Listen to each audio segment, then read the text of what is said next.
Aastal 2025 müüdi Eestis uusi autosid võrreldes 2024. aastaga üle 12 000 vähem. Kukkumine on seega 48%. See on reaalsus. Autokaubandus kiratses terve eelmise aasta. Selle põhjuseks kindlasti muutunud maksupoliitika ja väga olulised sõnumid automaksu kaotamise osas. Oli katastroof ja muidugi oma osa andis ka see Eesti riik ja meie vaprad juhid, sellepärast, et arusaadav, et mingi automaks Eestisse pidi tulema. Sellega oli tegelikult nõus automüüjad, ma arvan, ka enamik Eesti maksumaksjaid. Aga see, mis kujuldada tehti ja kuidas ta tuli, see oli üks järjekordne katastroof.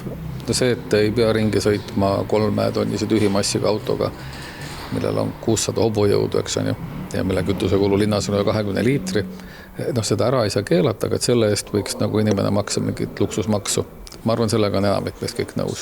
Selline poliitika mõjutaski ja mõjutab just kõige tavalisemat autoostjat. Automüügisektor on eelmisel aastal pidanud tegema väga palju olulisi otsuseid, mis tähendas ka paljudele ettevõtetele suuri väljakutseid, kuidas hakkama saada.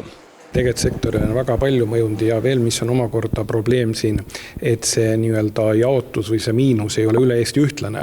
Et kui ütleme siin Tallinna, Harjumaa on veel nii-öelda kuidagi hakkama saanud, siis kindlasti kaugematel piirkondades on see probleem ikkagi väga tõsine. Ja seal on ette tulnud ka koondamisi ja sellised asju. Riigile ei vähem saamata plaanitud makse ja samuti võimaliku käiberaha ettevõtetelt suurusjärgus üle 100 miljoni euro. Kõike seda on juba ka eelmisel aastal palju analüüsitud, mida aga prognoosida uueks aastaks, kas taastumine tuleb.